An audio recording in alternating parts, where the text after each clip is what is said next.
What is the Defense Production Act? Last week, President Donald Trump announced he'd invoke the Defense Production Act, which was passed in 1950, in response to production needs during the Korean War.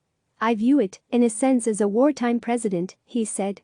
Trump has since come under mounting pressure to use the act as states scramble to shore up items like masks, gloves and ventilators. Here's what the law does and what it might mean moving forward. What does the law do? The 1950 law gives the government more control during emergencies to direct industrial production.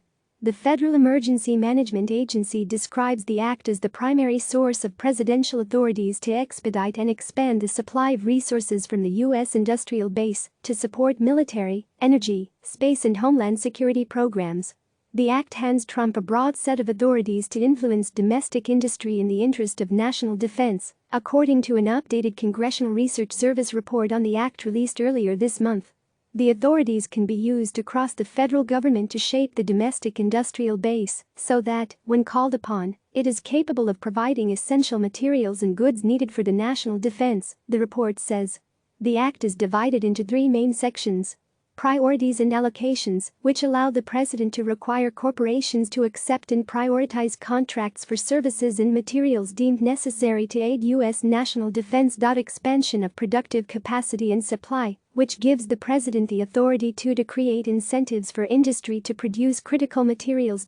General provisions, which broadly establishes government authority to strike agreements with private industry, to halt foreign corporate mergers that threaten national security, and to create a volunteer bloc of industry executives who could be called to government service. Has the DPA been used before? The priorities piece of the DPA is regularly used by the Defense Department to acquire critical military capabilities and by the Department of Homeland Security for disaster response and preparedness.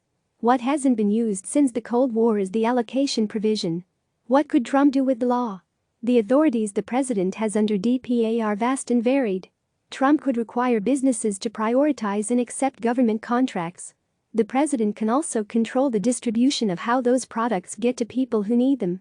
That means that if a company that makes ventilators was about to send 100 to Italy, that supply chain can be interrupted, for example, if Trump determines those supplies need to stay in the U.S. This allocation authority, according to the Congressional Research Service, hasn't been invoked since the 1970s when it was used to promote energy development during the Cold War. But, more commonly, the Department of Defense and sometimes FEMA use DPA's prioritization provision to make sure that government contracts are prioritized when it comes to protecting national defense or ensuring the country can respond to natural disasters. Another section of DPA would allow Trump to provide economic incentives to ensure that the U.S. has the capabilities it needs and the products it needs to deal with COVID-19. That could include things like guaranteeing the U.S. will buy any excess ventilators a company makes in the next 6 months that hospitals don't use or purchase. It could also include giving businesses loans or loan guarantees. The president can also establish voluntary agreements with industries similar to what we are seeing with agreements between automakers to help make ventilators.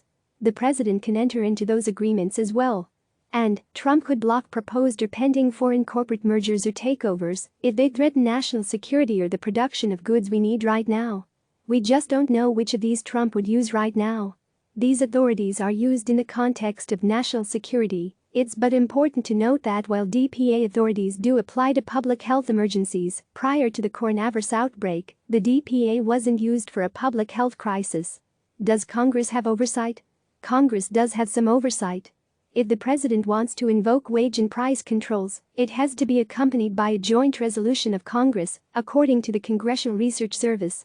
For example, if Trump wanted to require that the cost of personal protective equipment, PPE, masks could only be $10, Congress would need to issue a joint resolution. Congress also has to authorize loans and loan guarantees that cost more than $50 million. The Congressional Research Service is clear that Trump would have to let the relevant committees, like Banking and Finance, know what their plan was and allow for a 30-day comment period. It's unclear if there are exceptions for an emergency. It's also unclear, and maybe untested, if during a national emergency congressional oversights would be waived. But Congress may still have a role here. Click subscribe to receive the latest news.